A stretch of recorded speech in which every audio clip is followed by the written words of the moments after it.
Bismillahirrahmanirrahim. Assalamualaikum warahmatullahi wabarakatuh. Waalaikumsalam warahmatullahi wabarakatuh.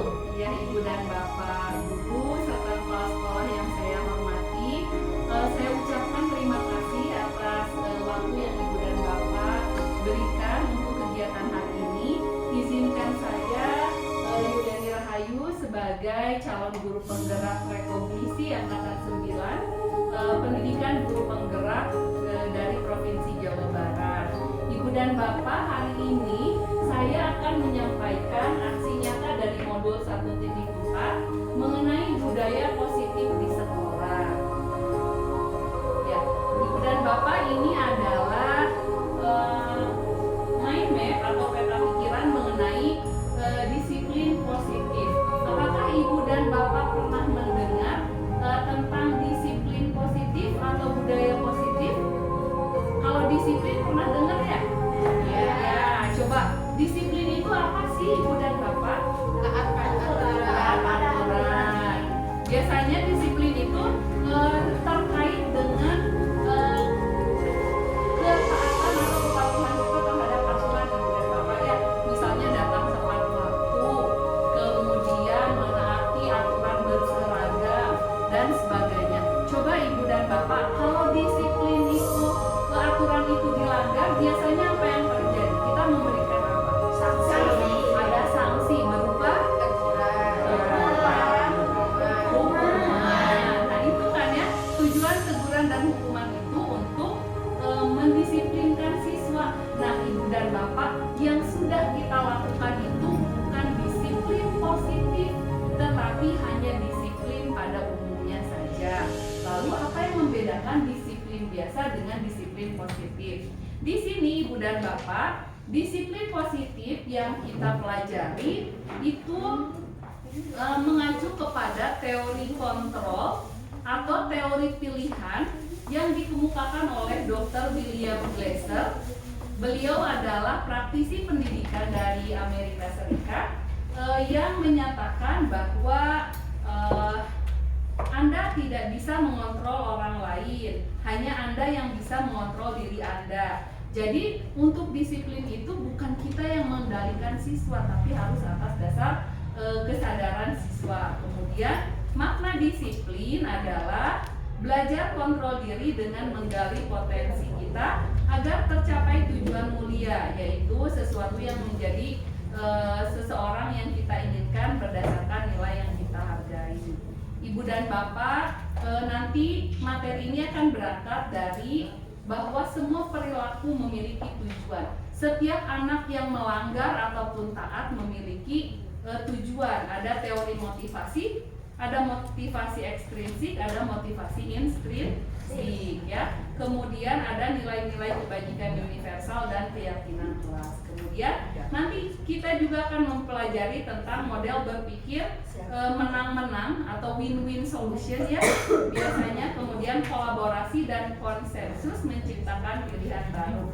Di sini nanti kita akan mempelajari 5 posisi kontrol guru. Ada penghukum, pembuat rasa bersalah, teman, pemantau, dan manajer. Ini yang akan nanti saya tanyakan kepada Ibu dan Bapak ya. Kemudian ada segitiga restitusi. Segitiga restitusi adalah cara ketika kita menemukan permasalahan pada diri anak, lalu bagaimana menyelesaikannya, dapat kita lakukan dengan segitiga restitusi.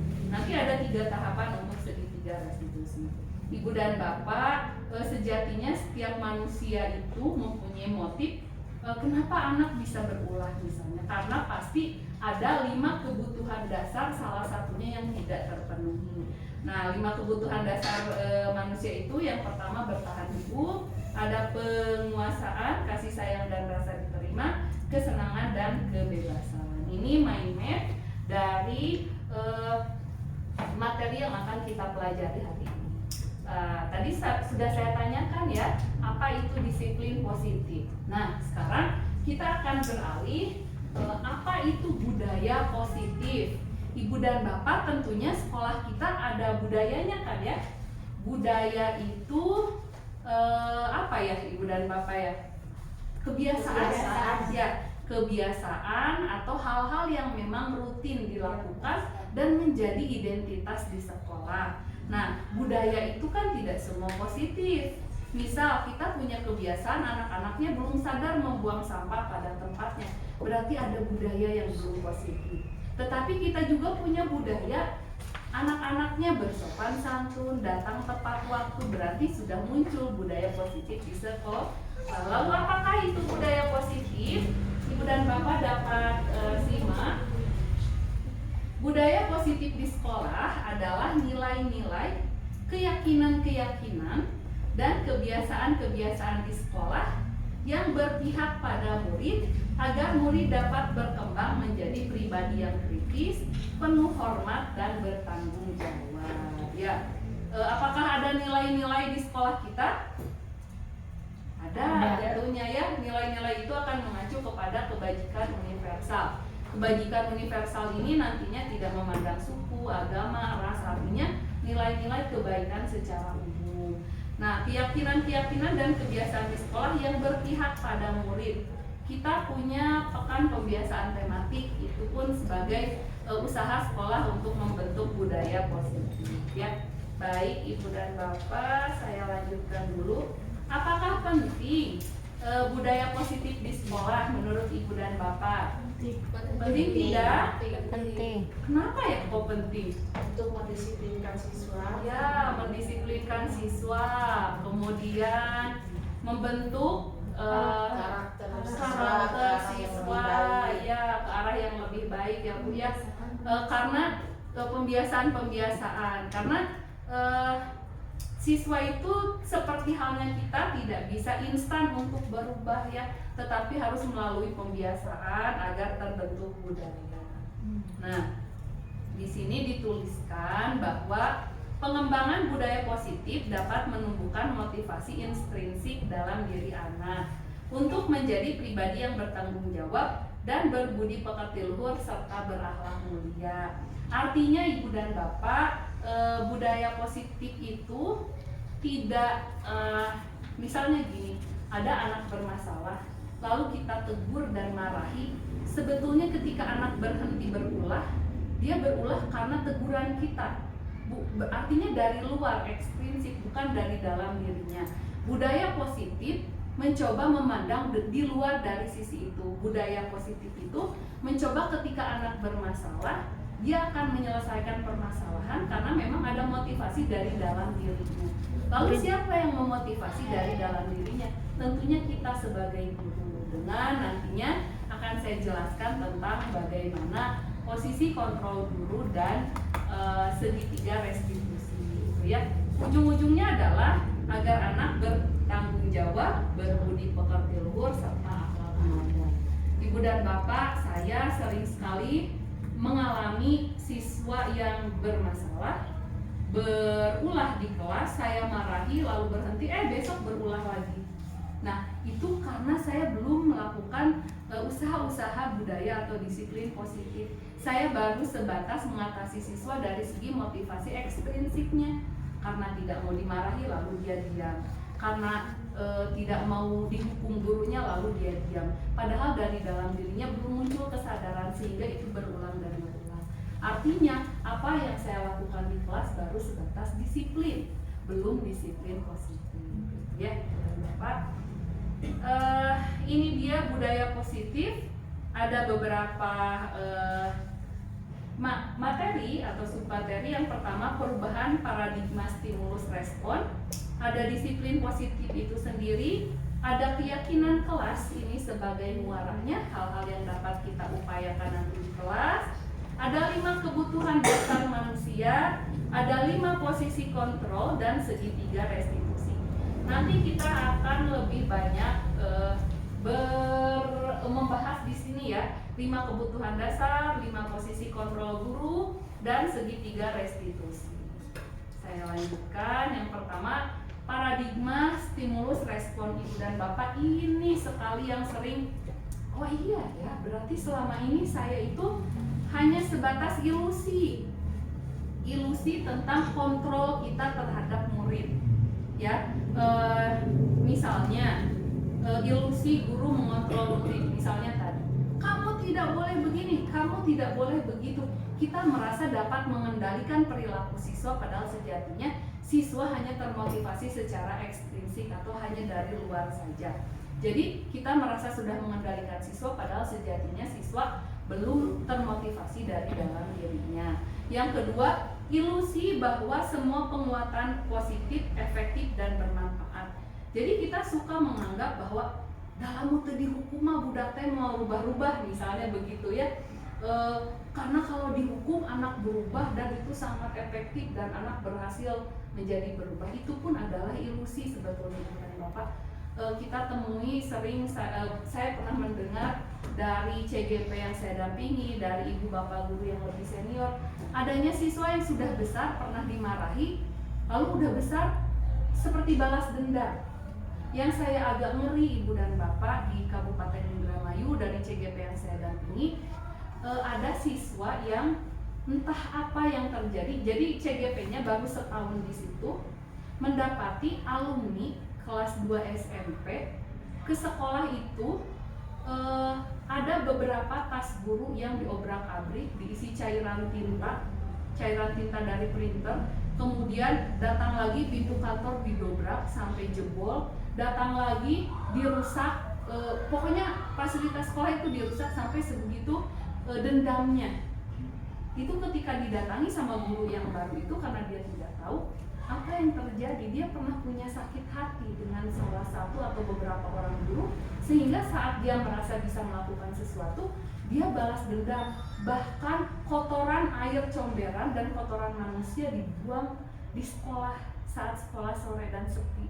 Jadi banyak lagi seperti meluapkan amarah dari apa yang pernah dialami di masa lalu. Nah, itu terjadi karena adanya kita merasa kita sudah melakukan, sudah saya yang terbaik, sudah saya lakukan yang terbaik yang bisa kita lakukan, padahal itu adalah ilusi tentang posisi kontrol guru terhadap murid. Kemudian ada ilusi bahwa kritik dan membuat orang merasa bersalah dapat menguatkan karakter. Misal, udah kamu mah, nah gitu ya, kita kadang membuat murid, kamu teh teu karunya ka ibu teh geus capek. Saya sering seperti itu ya, ibu dan bapak, ternyata itu salah. Ibu teh capek-capek nerangkeun kenapa kamu nilainya kecil aja, kamu mah ka ibu teh teu karunya, ibu teh gogorowokan gitu ya. Lalu anak diam seperti menulis dengan serius. Ternyata itu ilusi saya. Membuat anak merasa bersalah itu hanya ilusi. Kalau kita dapat mengendalikan siswa, ternyata saya termasuk yang sering mengendalikan siswa dengan cara membuat rasa bersalah gitu ya. Ibu teh tiap tadi gogorowokan bla bla bla, siswa terdiam merasa bersalah, padahal tetap aja itu masih ekstrinsik, belum dari dalam diri anak ya. Dan sebetulnya tidak selalu menguatkan karakter, karena membuat siswa merasa bersalah hanya justru menurunkan dia, menjadi lebih turun identitasnya, menjadi turun harga dirinya. Ini saya teh jahat misal kata murid teh gitu ya. Tapi kadang kita sebagai guru juga tidak punya banyak pilihan, ibu dan bapak, dengan murid yang banyak, waktu yang sedikit, materi yang padat. Apa sih yang harus kita lakukan dalam mengatasi masalah-masalah siswa di kelas? Yang terakhir, ilusi bahwa orang dewasa memiliki hak untuk memaksa. Ibu mah leuwih tua, tahu yang terbaik buat kamu, kamu teh kudu kieu. Nah, itu adalah ilusi tentang orang dewasa memiliki hak untuk memaksakan kehendak gitu ya. Ini tentang perubahan paradigma stimulus respon. Ini yang terjadi, yang saya alami, mungkin kita juga alami, ibu dan bapak ya. Ternyata itu hanya ilusi. Lalu seperti apa yang seharusnya? Nah, ini ibu dan bapak, menurut Glasser, hal-hal yang tadi itu hanya ilusi. Maka yang harus kita lakukan adalah disiplin positif dalam proses pembelajaran. Di sini adalah disiplin diri yang memiliki motivasi internal. Dari tadi yang teori ilusi itu kan hanya dari luar diri terus ya. Nah, sejatinya disiplin positif itu yang digali adalah motivasi internal atau motivasi dari dalam diri anak. Nah, sehingga dia mau menggali potensinya menuju kepada sebuah tujuan, sesuatu yang dihargai dan bermakna. Dengan kata lain, disiplin diri juga mempelajari cara kita mengontrol diri dan bagaimana menguasai diri untuk memilih tindakan yang mengacu pada nilai-nilai yang kita hargai.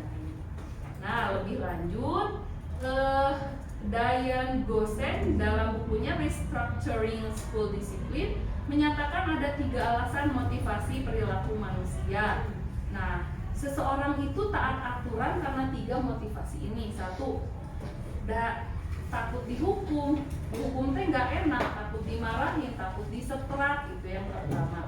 Yang kedua, saya tahu kalau saya berprestasi saya suka dikasih hadiah. Ini adalah teori imbalan, teori hadiah atau teori reward ya. Yang pertama teori punishment. Yang ketiga, untuk menjadi orang yang mereka inginkan dengan menghargai diri sendiri dengan nilai-nilai yang mereka percaya. Ini menggunakan motivasi intrinsik. Menurut ibu dan bapak, apakah ketiganya baik muncul dalam diri anak atau ada salah satu yang lebih baik dari yang lain?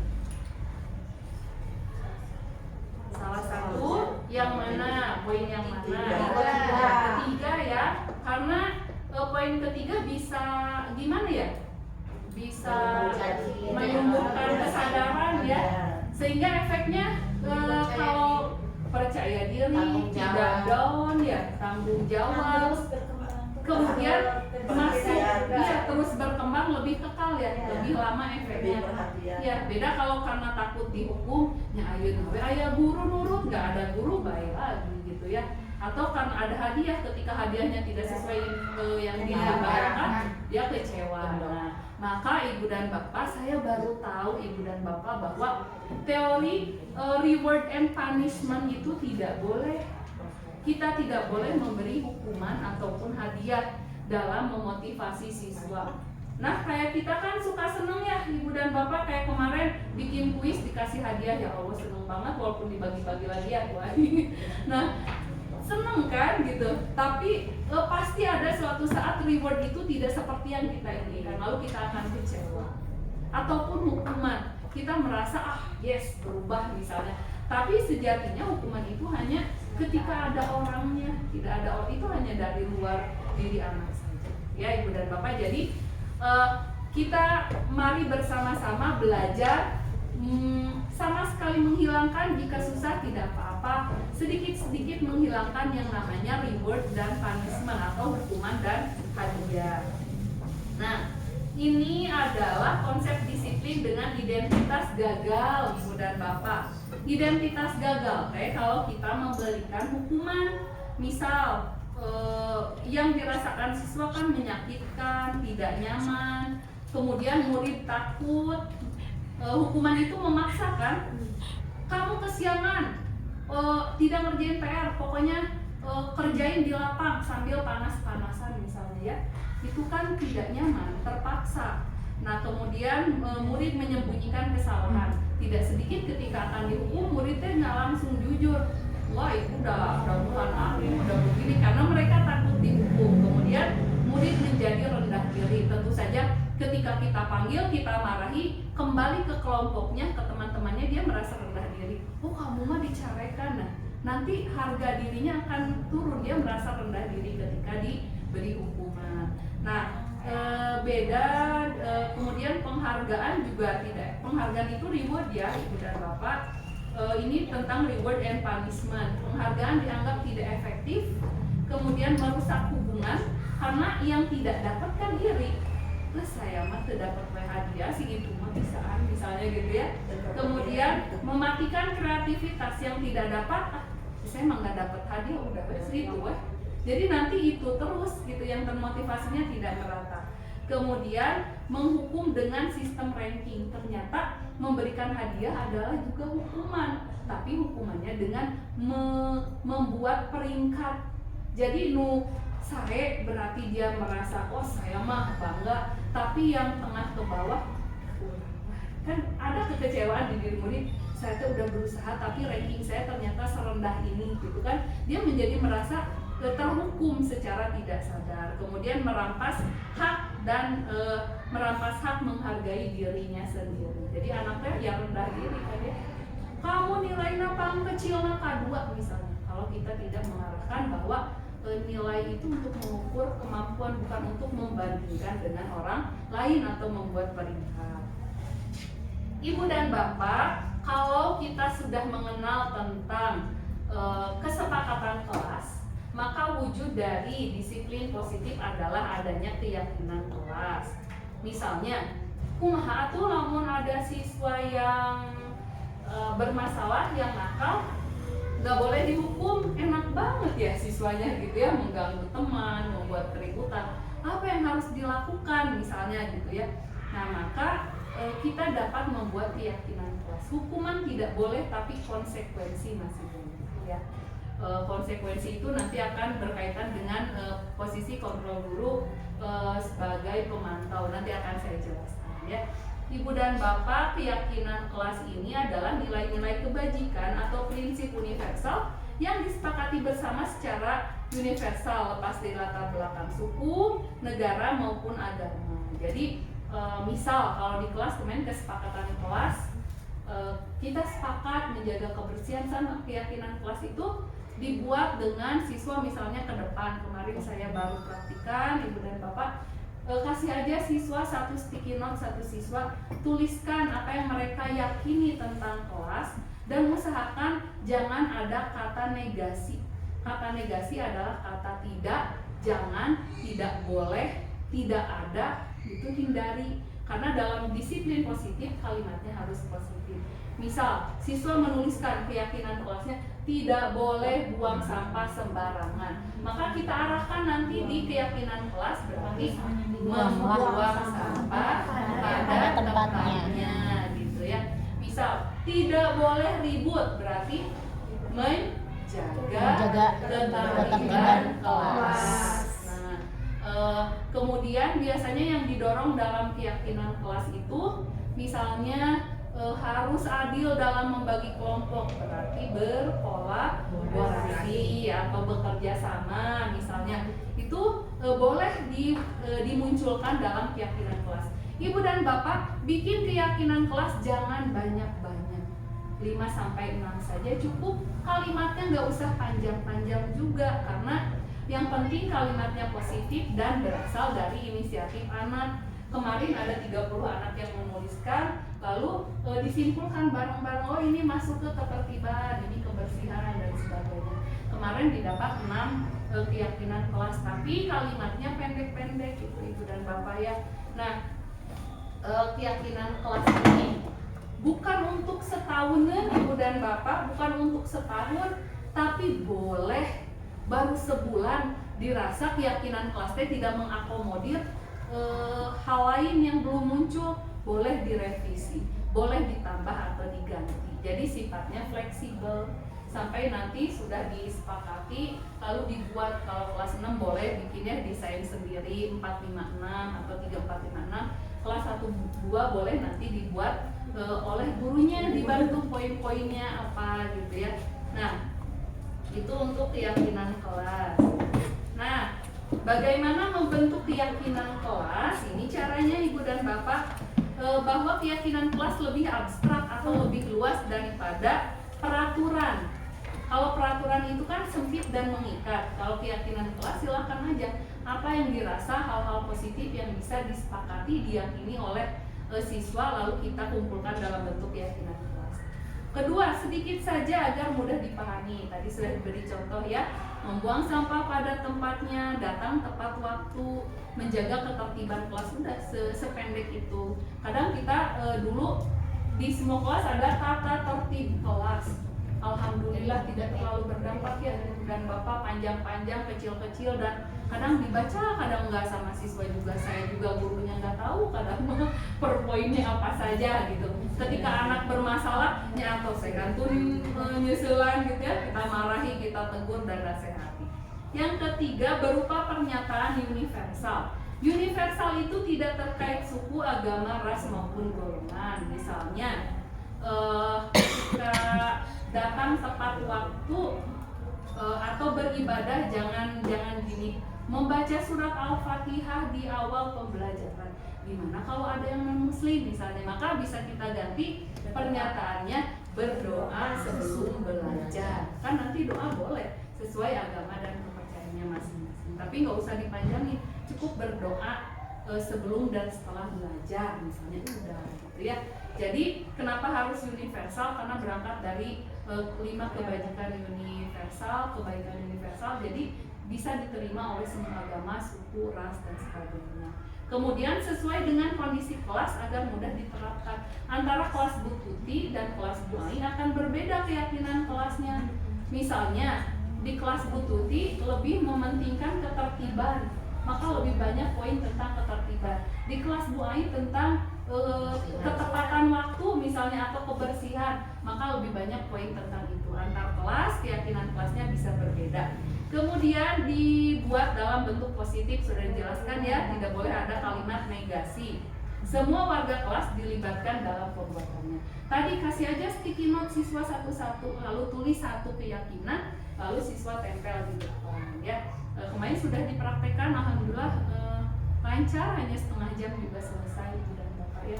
Malah kalau kelas 6 saya siapin aja laptop, saya siapin tablet Canva. Yo ini yang 6, siapa yang mau bantu ibu bikinin, ketik, mereka ketik gitu, dan sampai selesai. Untuk kelas tinggi bisa kita manfaatkan ya. Nah ini contoh keyakinan kelas: bertanggung jawab mengerjakan tugas piket, bersikap jujur, bersikap sopan dan menghormati guru, saling tolong menolong, hidup rukun dengan teman. Nah ini kayak sederhana tapi mencakup Ibu dan Bapak ya. Misalnya tentang kebersihan ada di nomor 1, pembagian tugas piket ada di nomor 1, kemudian bersikap jujur berkaitan dengan agama juga kan ya sebetulnya, sopan dan menghormati berkaitan dengan akhlak, sikap dan sebagainya ya. Hidup rukun dengan teman, ini bisa disesuaikan dengan kebutuhan Ibu dan Bapak guru di kelas. Nanti kalau Ibu dan Bapak mau mempraktikkan hasilnya ini, dibuat saja posternya, dicetak ya. Yuna kita murah, A4 itu hanya 6.000 mencetaknya, bisa bareng-bareng sama teman nanti ya, bisa kalau udah ada. Bisa kita praktikan, jadi anak tuh ada rasa belonging, ada rasa memiliki. Ketika ada anak yang tidak piket, mereka inginnya didenda. Saya bilang nggak boleh, gimana kalau nggak punya uang? Tapi ditanyakan, jadi dikembalikan lagi. Ibu kan di keyakinan kelas harus menjaga kebersihan, berarti harus taat kepada piket kelas. Kita guru udah nggak capek lagi dengan adanya keyakinan kelas. Anak tuh tahu poin per poin, kalau ada yang melanggar, anak sendiri yang menegur gitu. Artinya kan muncul kesadaran, tanggung jawab tentang bagaimana keyakinan kelas itu dilaksanakan dan diterapkan. Kemudian Ibu dan Bapak, coba dicermati 2 contoh ini. Mana yang merupakan keyakinan kelas? Ada TK Dharma Wanita Persatuan, kesepakatan kelas, datang tepat waktu mengucapkan salam, menjaga kebersihan sekolah, berdoa sebelum dan sesudah kegiatan, aktif dalam pembelajaran lalu tertib. Kesepakatan kelas katanya, kami guru dan murid yang saling menyayangi, kami murid yang semangat belajar, kami murid yang peduli dengan teman-teman. Mana contoh yang pertama? Yang ini, yang sebelah kanan atau kiri ya? Yang sebelah kiri atau yang sebelah kanan yang merupakan keyakinan kelas? Kiri. Yang kiri itu berarti yang ini ya? Oh yang ini, yang ini datang tepat waktu, mengucapkan salam, menjaga kebersihan, berdoa. Baik, kita lihat ya apakah betul yang itu atau yang sebelah kanan, datang tepat waktu dan mengucapkan salam, atau kami guru dan murid yang saling menyayangi. Yang mana Ibu dan Bapak yang merupakan keyakinan kelas? Nah, Ibu dan Bapak bisa lihat ke sini, ini contohnya. Ya. Ini contoh yang awal, saya izin duduk ya. Ini contoh yang awal, bertanggung jawab mengerjakan tugas, bersikap jujur, saling tolong menolong. Coba kita lihat. Berarti yang kiri ya? Sepakat yang kiri? Ya, karena mencakup apa-apa yang dibutuhkan dalam kelas ya. Nah, Ibu dan Bapak, Kenapa harus peraturan kelas? Jadi dalam budaya positif itu yang ini ya, hasil yang luasnya. Peraturan kelas ini cakupannya hanya dalam kelas. Kalau keyakinan kelas, dia lebih luas lagi. Nanti dari keyakinan kelas akan membentuk lingkungan yang positif. Lingkungan positif itu terbentuk jika kelas-kelas memiliki keyakinan kelas walaupun berbeda, tapi sikap anak akan berubah lebih positif sehingga tercipta lingkungan yang positif. Kalau lingkungannya positif, nanti sekolah kita akan memiliki budaya yang positif. Jadi mulai perubahan dan paradigma pendidikan itu dimulai dari kelas yang kita ampu sebetulnya Ibu dan Bapak. Jadi gak usah nunggu instruksi dan sebagainya, tapi bisa mulai dari kelas yang kita ampu. Nah, Ibu Bapak kalau ada anaknya yang mengganggu, ada anaknya yang melanggar aturan, kita harus melihat kepada pemenuhan 5 kebutuhan dasar. Yang pertama, bertahan hidup. Ini terkait dengan kebutuhan sandang, pangan ya Ibu dan Bapak. Apakah perutnya sudah kenyang? Apakah dia sudah sarapan? Misalnya ini tentang bertahan hidup. Kasih sayang dan rasa diterima. Apakah di rumahnya cukup diperhatikan? Apakah dia diterima di rumah dan di sekolah? Biasanya anak yang sering diolok-olok di rumah, direndahkan di rumah, perasaan harga dirinya juga rendah, sehingga di lingkungan sekolahnya pun dia rendah diri.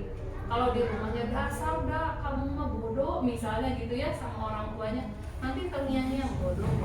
Ketika di sekolah juga kamu mah bodoh, nanti ke bawah-bawah, jadi anak benar-benar bodoh nantinya ya. Dia merasa tidak diterima di rumahnya karena kekurangannya. Kemudian kebutuhan dasar akan penguasaan tentang bagaimana mengendalikan orang lain, kemudian kebebasan tentang bagaimana memilih dan menentukan apa yang ingin dilakukan, dan kesenangan tentang apa yang disukai. Biasanya Ibu dan Bapak kalau anak berulah pasti ada 5 kebutuhan dasar ini salah satu atau lebih tidak terpenuhi. Tapi kita kadang belum terpikir ke sana. Kita langsung merespon karena kan kadang di kepala teh banyak pikiran Ibu dan Bapak ya, harus menilai anak banyak. Ketika ada yang nakal, ada yang berulah, kadang kita langsung bereaksi, langsung melakukan posisi kontrol sebagai penghukum. Langsung kamu mah udah berdiri di pojokan kelas gitu ya. Misalnya itu yang pernah saya lakukan gitu ya. Padahal sejatinya kita harus tanyakan dulu kenapa dia berbuat seperti itu. Apa motivasinya itu ya Ibu dan Bapak. Baik, ini Ibu dan Bapak yang nanti akan saya tanyakan kepada Ibu dan Bapak. Pada Ibu dan Bapak guru yang baru datang, silakan selamat bergabung. 5 posisi kontrol guru Ibu dan Bapak. Yang pertama sebagai penghukum, yaitu menggunakan hukuman fisik maupun verbal. Kamu mah dak ya, itu penghukum. Atau gini Ibu dan Bapak, anak datang kesiangan lalu kita jemur di lapang. Itu sebetulnya korelasinya kurang. Kalau kita melakukan posisi kontrol sebagai bukan penghukum tapi konsekuensi. Coba Ibu dan Bapak, kalau anak datang kesiangan, yang tepat diapain Ibu dan Bapak?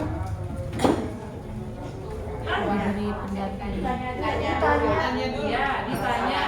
Tapi biar ada kalau kita mau memberikan tidak hukuman tapi konsekuensi gimana?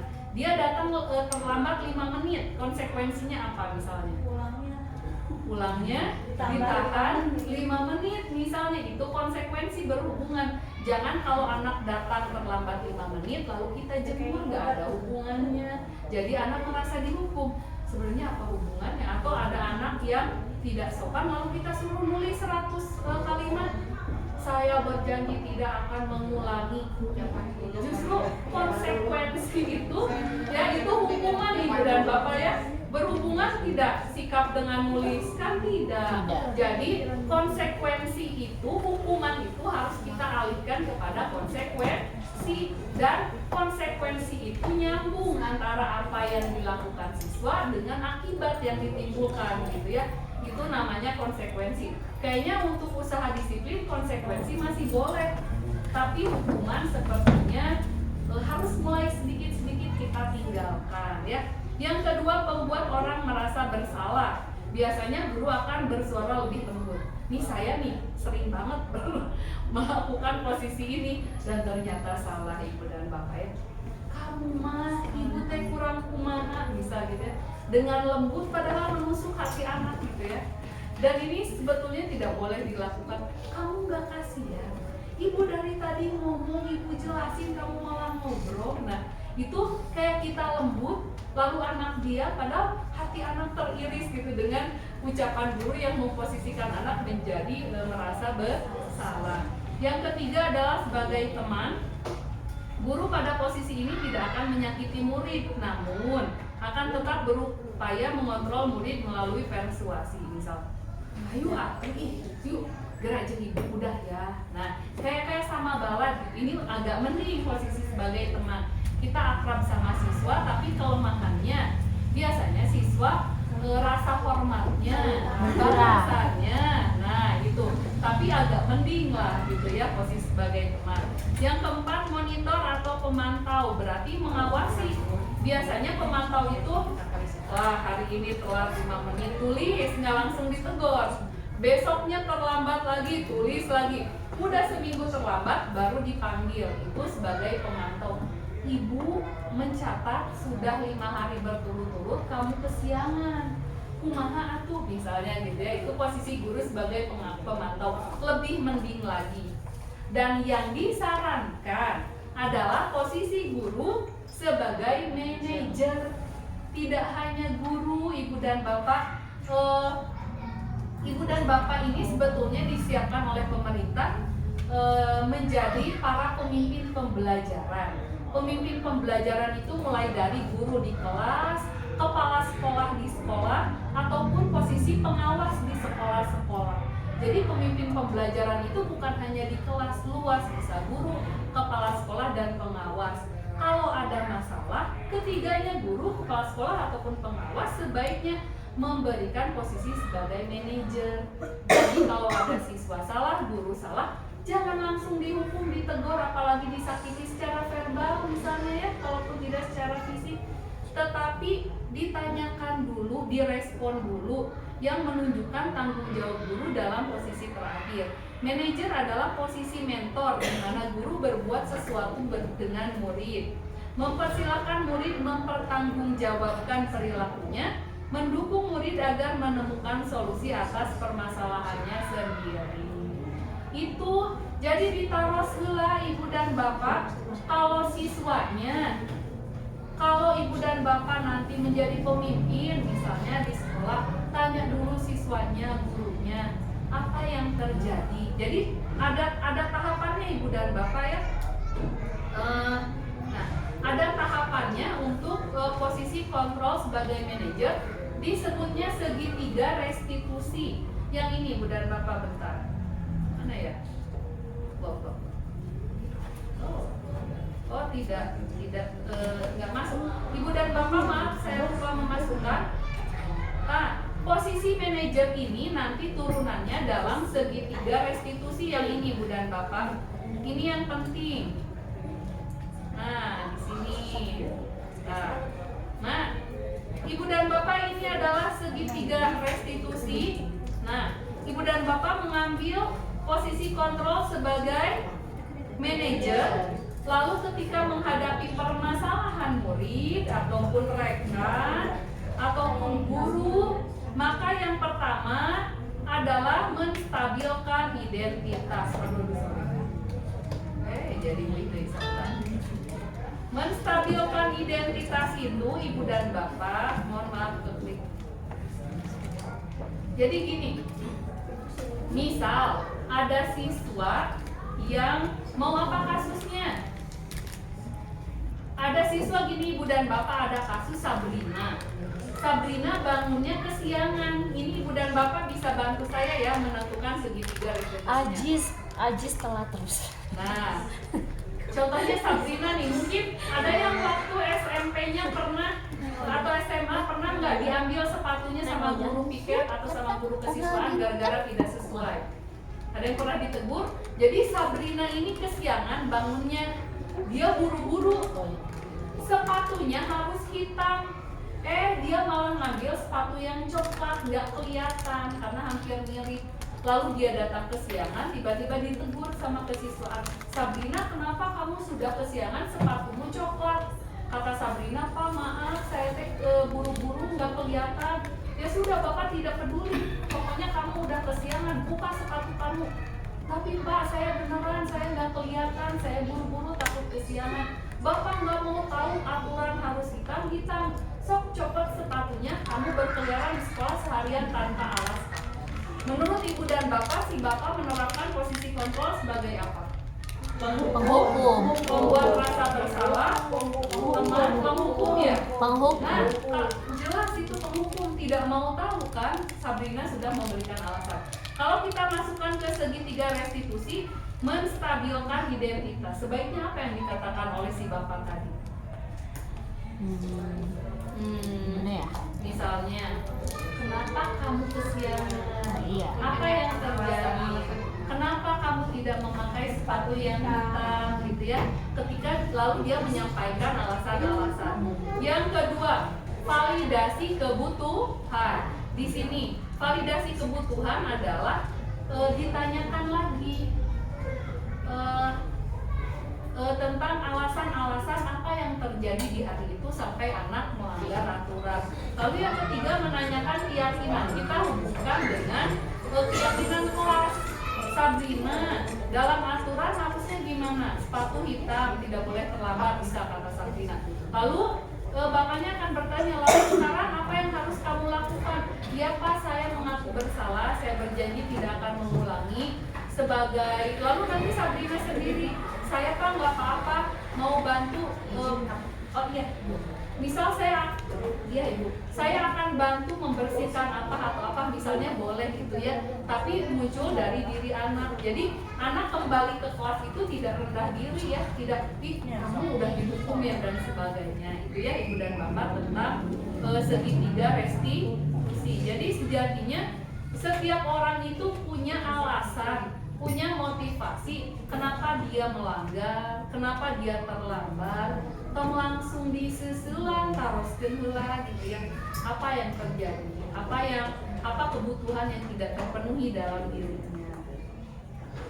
Baik Ibu dan Bapak, ini adalah contoh penerapan 5 posisi kontrol guru. Siswa sering tidak memakai atribut lengkap saat upacara. Ini di kita awal-awal terjadi ya. Kalau penghukum, patuhi aturan sekolah lalu berdiri di depan barisan. Ini kata-kata gurunya. Kalau pembuat rasa bersalah, gurunya akan bilang, berapa kali Bu Guru harus memberitahu kamu, Bu Guru kecewa sama kamu bla bla bla gitu ya, melanggar aturan. Kalau teman, ayolah yang tertib, buat Bu Guru bangga, kali ini tidak apa-apa kamu salah, itu sebagai teman. Kalau sebagai pemantau, kamu sudah melanggar apa peraturan dan konsekuensinya. Nah kalau pemantau ini nanti berkaitan dengan konsekuensi.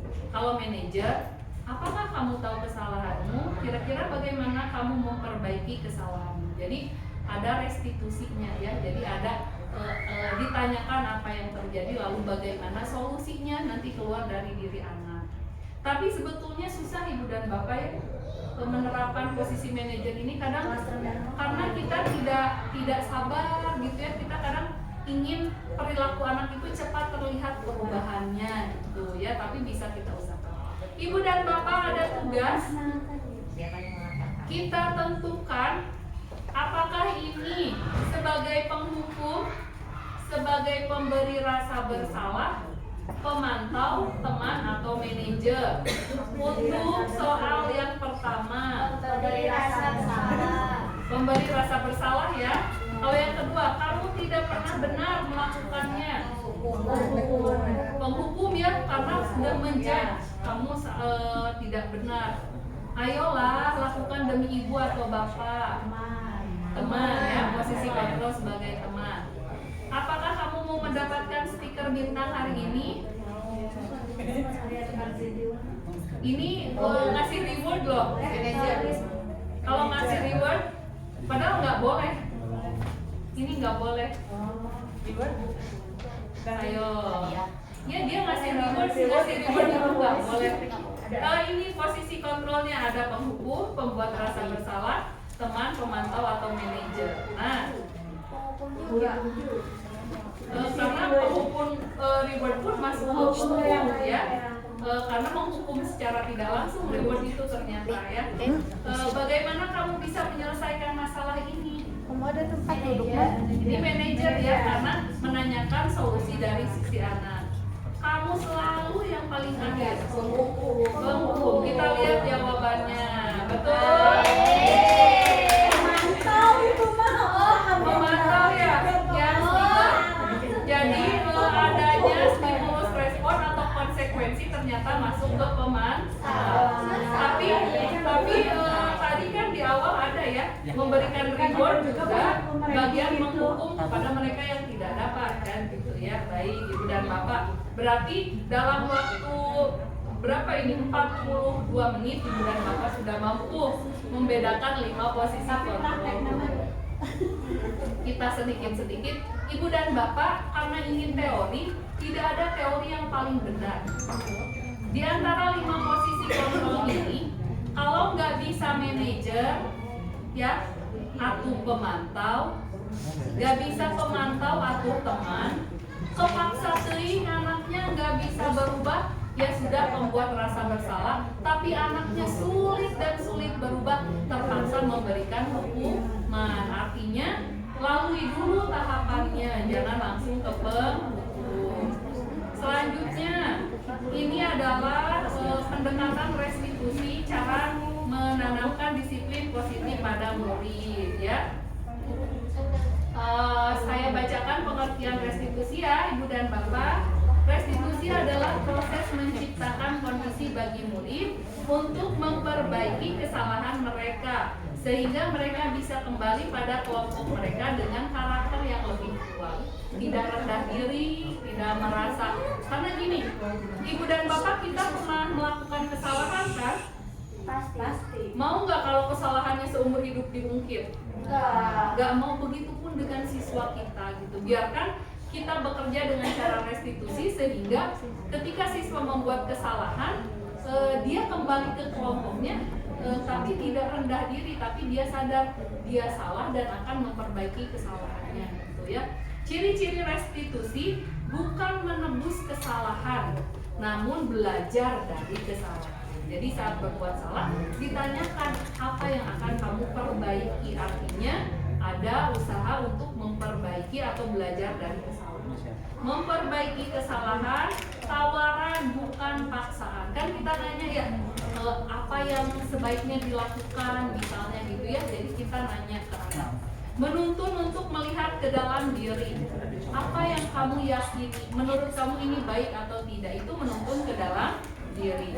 Mencari kebutuhan dasar yang mendasari tindakan. Tadi yang restitusi pertama, kenapa kamu begini, kenapa sampai terlambat, itu mencari kebutuhan dasar.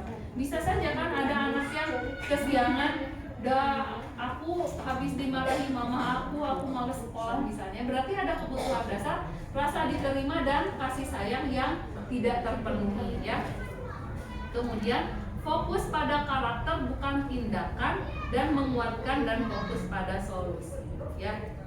Nah Ibu dan Bapak, ini perbedaan hukuman, konsekuensi dan restitusi.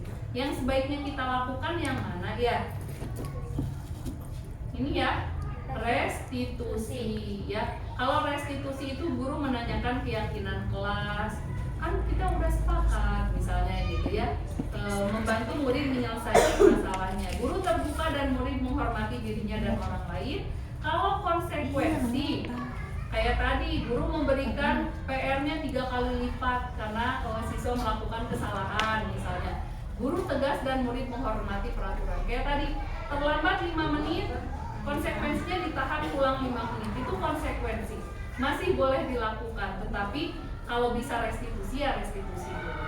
Ada kalanya anak itu restitusi tersadar-sadar, kita geser deh ke konsekuensi, siapa tahu berubah, kesadarannya terpaksa memberi hukuman. Tapi sebaiknya ini dihindari ibu dan bapak ya. Tapi kadang kita juga ada batas pengendalian diri gitu, ada batas kesabaran, kadang ya gimana lagi gitu ya misal gitu. Nah itu ya. Ngerasain hukuman terberes-beres kerasnya. Ya, ada juga anak yang udah dihukum juga berarti kita harus kembali ke restitusi. Mungkin ada langkah restitusi yang belum kena ke dalam intrinsik diri anak ya. Nah ini segitiga restitusi menurut Gosen, ada menstabilkan identitas, ada validasi tindakan, mana yang baik, mana yang tidak baik, kemudian menanyakan keyakinan. Ini tahapan segitiga restitusi. Baik ibu dan bapak, itu yang dapat saya sampaikan. Saya buka waktu untuk diskusi dan tanya jawab. Jika di antara ibu dan bapak ada yang ingin bertanya mengenai materi budaya positif yang sudah saya paparkan, silakan. Atau misalnya apa yang sudah saya lakukan di kelas gitu, contohnya untuk membentuk budaya positif, silakan boleh.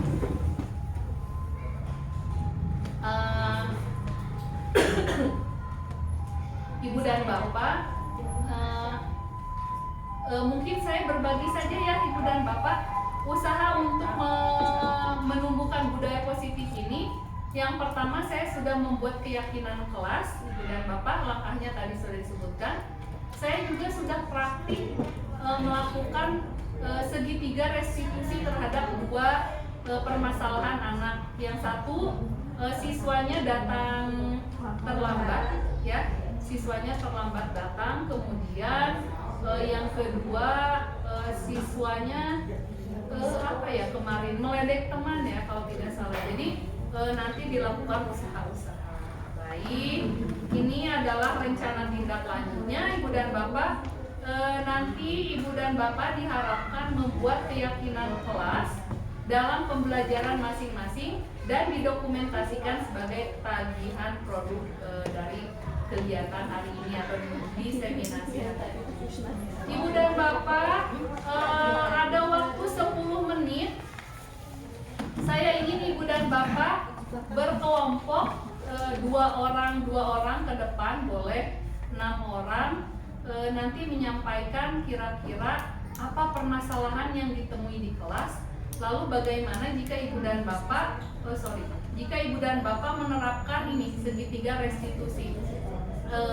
Apa yang ibu dan bapak tanyakan kepada siswa, tentukan satu permasalahannya bersama teman, bersama rekan, masalahnya apa, kemudian langkah restitusinya seperti apa. Jadi ini menstabilkan identitas, validasi tindakan yang salah, dan menanyakan keyakinan. Kalau ini tidak jelas, coba saya kesini aja. Di sini ada yang lebih jelas tentang segitiga restitusi. Ini ya. Nah, ini menstabilkan identitas, ini yang bawah ya. Validasi kebutuhan dan menanyakan keyakinan. Ya itu tadi langkahnya ya, ditanyakan apa kamu, seperti kasus Sabrina tadi ya. Ya baik, sudah ada yang siap, ibu dan bapak? Ya silakan. Paling tidak 3 kasus lah ya, boleh. Ada waktu, silakan berdiskusi dulu. Silakan ibu dan bapak boleh ditentukan kasusnya apa, Bu Tina?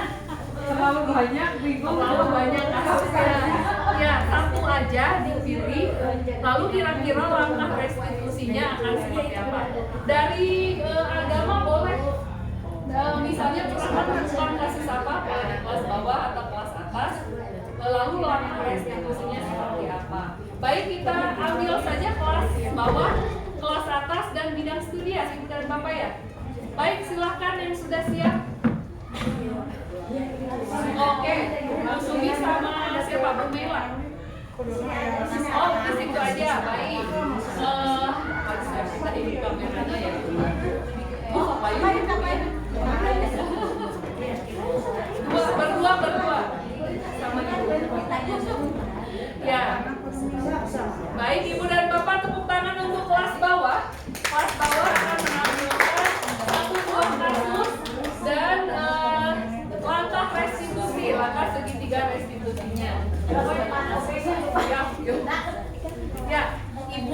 dari kelas 1 dan 2 ya.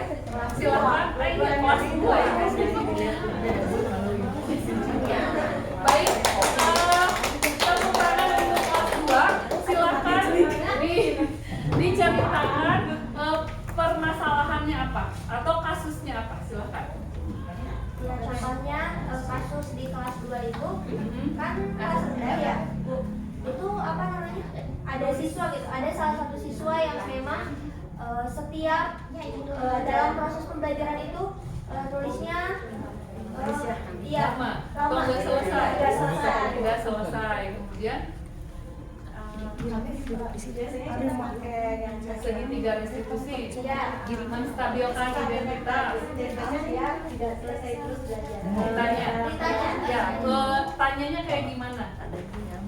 Apa yang menjadi kesulitan? Kenapa dia tuh nggak beres terus? Oh, jadi ditanyain apa yang membuatmu tidak menyelesaikan, apa yang sulit gitu ya. Oke, kemudian validasi keputusan. Kemampuan dia dalam memahami huruf, penggalangan huruf dalam membaca terutama sih. Kadang-kadang dia nulisnya satu huruf ya. Berarti karena ada kendala, dia butuh untuk belajar lebih banyak. Baik, kemudian menanyakan keyakinan. Kita sedang membuat keyakinan di kelas. Nah, akhirnya Tugas tepat waktu. Nah, itu. Kemudian satu lagi, anaknya itu biasanya nggak mau diem. Ya, Jadi kan kita udah sepakat untuk menjaga keamanan kelas. Ya, Dia itu selalu mengganggu, jadi jalan-jalan terus. Kayak Lalu gitu. restitusinya gimana, Bu? Tanyakan. Satu, ya kenapa nggak bisa diam? Ya karena dia bingung, dia kan tidak bisa mengerjakannya. Oh, Kadang-kadang gitu, baik. karena kemampuan dia. Iya, iya. Ya belum. Oh, Bu, ini anak yang sama berarti masih Enggak, beda tapi lagi ya? kasusnya ternyata sama. Oh. Ada di setiap kelas kayaknya ada. ada kelas 1 Tuh, di Kelas 1 ada, baik ya. Ternyata tidak kasus kelas rendah bisa terjadi di banyak kelas ya. Lalu misalkannya Kalau kita pakai seperti tadi yang Oh, ya. baik misalkan, karena menurut kami sih kalau misalkan tidak ada konsekuensinya, dia akan terus keenakan. Bahkan kadang-kadang kalau tidak kita periksa aja kan Jadi kalau restitusi itu nggak mempan gitu, Ya. maka beralih ke konsekuensi ya. Baik, tidak apa-apa ibu dan bapak ya. Tetapi ibu nanti bisa mencoba yang restitusinya ya bu ya. Kalau konsekuensi ini kita coba ke restitusi ya. Terima kasih untuk menyampaikan studi kasus dan bagaimana langkah restitusi. Ibu dan bapak mohon maaf. Ya, nanti kita satu lagi ibu dan bapak dari kelas atas atau mau dari bidang studi? tadi yang kelas 1 mah. Oh baik, berarti kelas atas ya. Satu lagi silahkan dari kelas atas. Bu Tina, mangga Kak Payun dan Butina, baik. Bu Tina tidak sini boleh. Silakan. Mau sendirian aja Bu. Sendirian. Ya, karena kelas 6A ini memang banyak sekali. Ini Bu Tina. Baik, Bu Tina. Dari kelas 6A ya. Dari kelas 6A, nggak apa-apa Bu Tina, lanjutin dulu. Bu Tina, apa yang terjadi di kelas 6A? Di kelas 6A terlalu banyak. Salah Salah satunya. satunya tadi sama ya kayak kelas rendah. Anaknya tidak punya semangat belajar kayaknya ya. Anaknya diam. Tidak mengganggu teman, tapi tidak mau belajar. Oh, Ada lagi yang satu sering mengganggu teman dan mau belajar. belajarnya pun sama Kurang. kurang.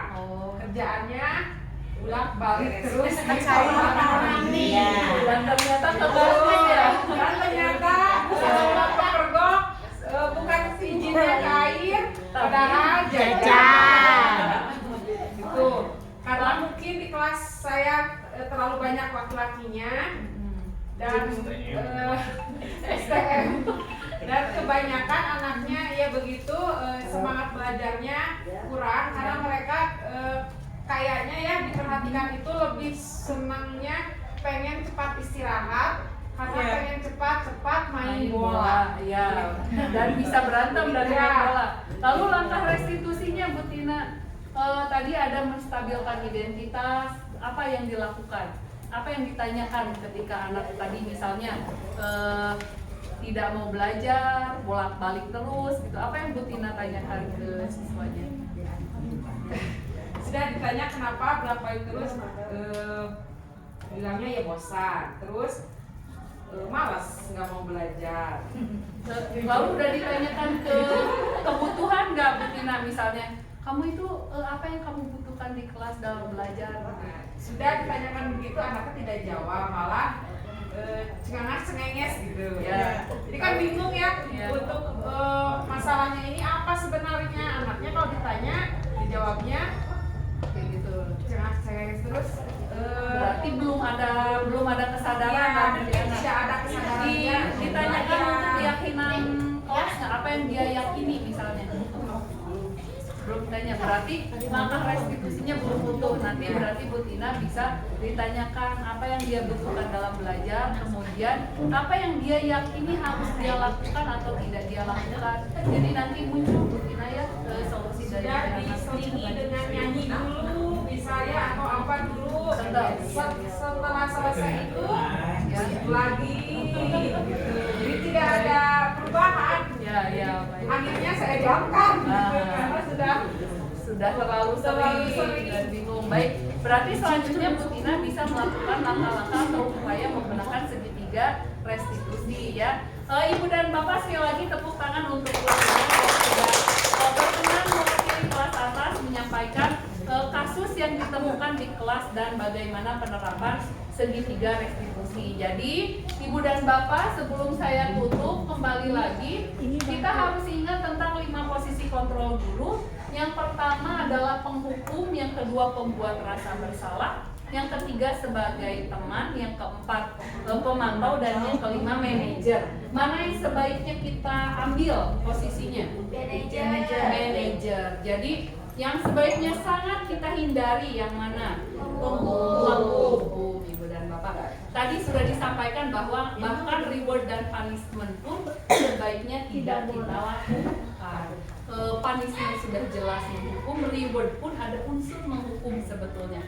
Karena ada unsur yang gimana yang nggak dapat reward, gimana kalau reward tidak sesuai dengan yang diharapkan. Itu ya Ibu dan Bapak. Jika kita sudah mengambil posisi guru sebagai manajer, maka dalam menghadapi permasalahan murid kita akan melakukan segitiga restitusi. Yang pertama, validasi tindakan. Tanyakan dulu apa yang melatar belakangi, apa kebutuhan yang tidak terpenuhi sehingga siswa melakukan hal tersebut atau melanggar. Validasi kebutuhan, apa yang sebetulnya dia inginkan, apa yang dia butuhkan agar dia dapat sesuai dengan hal yang disepakati. Dan yang terakhir, menanyakan keyakinan adalah menanyakan menurut kamu mana yang sebaiknya kamu lakukan sehingga kamu dapat berubah menjadi lebih baik. Itu adalah langkah segitiga restitusi dalam menghadapi permasalahan yang muncul pada murid-murid kita. Tapi sekali lagi Ibu dan Bapak, menjadi pemimpin pembelajaran itu bukan hanya murid di kelas. Ketika kepala sekolah kepada guru, pengawas kepada guru dan kepala sekolah pun sama. Kalau menemukan permasalahan maka lakukan dulu segitiga restitusi. Gitu ya Ibu dan Bapak. Sekali lagi terima kasih. Apakah ada yang ditanyakan atau sudah cukup? Sudah cukup ya Ibu dan Bapak. Saya tunggu tindak lanjutnya Ibu dan Bapak dari kegiatan hari ini. Nanti tugasnya apa Ibu dan Bapak? Membuat keyakinan kelas ya, membuat keyakinan kelas Ibu dan Bapak ini ya.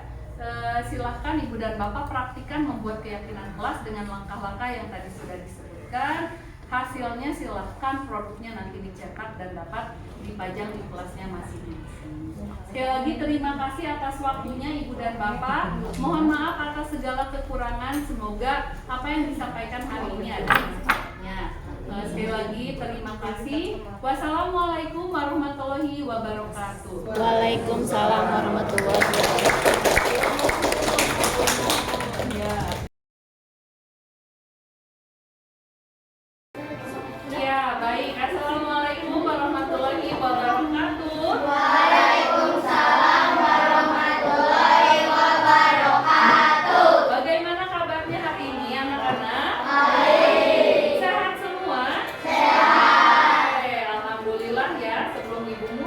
coba Java dibuka dulu topinya, kamu juga ya.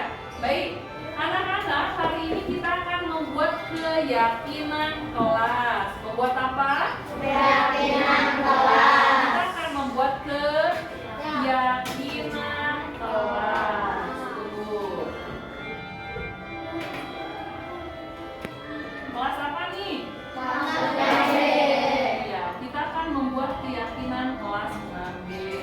Caranya, silahkan anak-anak pikirkan tentang apa yang ingin kalian yakini atau apa yang kalian yakini mengenai kelas ini. Misalnya, saya yakin kelas ini berprestasi, atau saya yakin kelas ini tertib. Saya yakin kelas ini dapat menjaga kebersihan. Jadi dimulai dari hal-hal yang kamu yakini kelas ini mampu ciptakan dan laksanakan. Paham? Oke, untuk membantu kalian, Ibu akan bagikan sticky note. Silahkan kalian ambil satu sticky note, lalu tuliskan satu hal yang paling kalian yakini tentang kelas ini. Bisa? Oke, kamu ambil satu lembar, lalu sisanya ke belakang ya. Oke, barisan ini. Oke ya. Yang ini gitu deh. Bentar ya. Silakan ambil satu. Ini pink aja ya. Ambil satu, sisanya ke belakang. Silakan. Yang sudah selesai nulis, yang sudah selesai menuliskan keyakinan kelasnya, boleh ke depan kita tempel di papan tulis. Oke, silakan.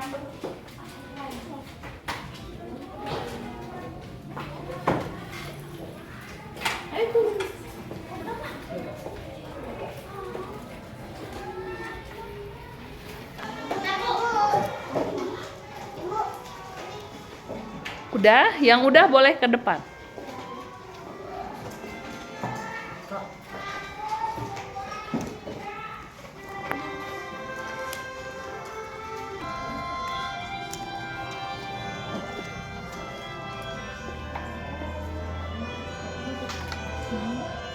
Udah, boleh tempel ke depan. Jauh.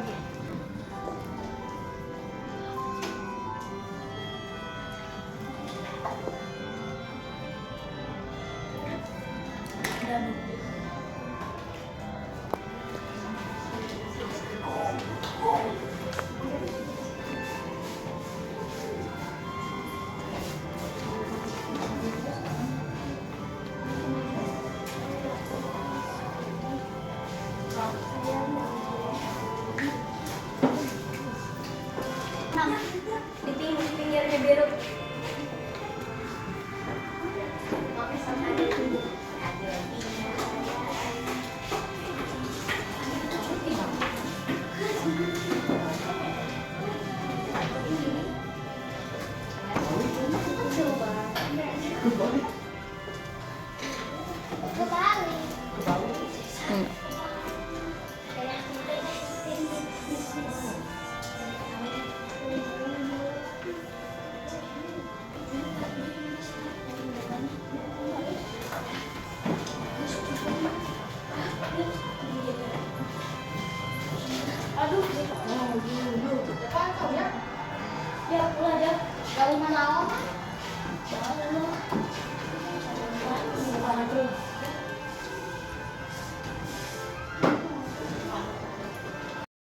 Tadi kalian sudah menuliskan keyakinan kelas dalam bentuk menggunakan apa ini? Sticky notes ya. Di sini ada tertib tidak berisik, setuju?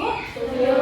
Oke, tidak berisik juga katanya mah kelas bersih, setuju? Setuju. Berarti yang pertama apa? Atau apa tadi? Kelas tertib gitu ya? Oke. Yang pertama kelas tertib. Yang kedua apa lagi ya? Aku yakin siswa-siswinya akan sukses. Amin. Ya. Tidak berisik saat belajar. Masuk ke tertib nggak? Masuk. Kemudian datang tepat waktu. setuju? Setuju. Oke, datang tepat waktu. Ada lagi, harus tertib dan tepat waktu udah ada ya. Baik, yang ini ingin kelasnya kompak. Kompak masuk ke tertib tidak? Beda, berarti tulis. Apa ditulisnya? Kompak. Atau bekerja Sama. Bisa nggak kompak tanpa kerja sama? Tidak bisa, ya harus kerja sama. Lebih semangat belajar, setuju? Iya, berarti semangat belajar. Baik, apalagi ya? Bersih udah ya? Oh belum? Bersih sama dengan bekerja sama baik, menjaga kebersihan. Berarti mana yang dipakainya? Menjaga kebersihan.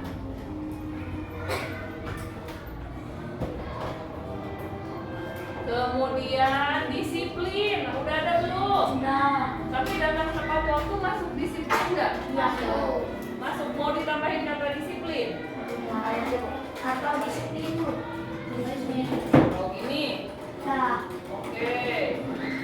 Terus dapat dipercaya. Oke. Tetap kompak. Menjaga kebersihan. Menjaga nama baik. Oke ya. Sopan santun masuk? Oke, sip. Menjaga sopan santun. Baik hati, menjaga nama baik udah ada, nggak berantem. Menjaga kebersihan. Iya.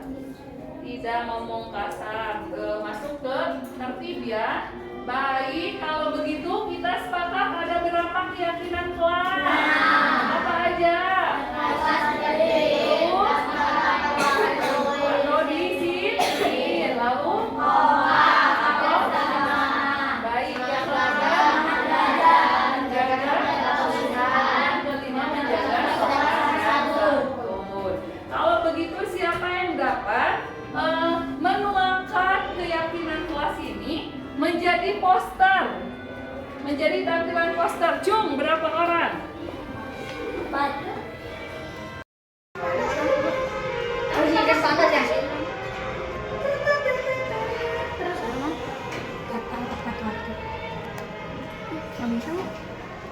Benar, udah kata.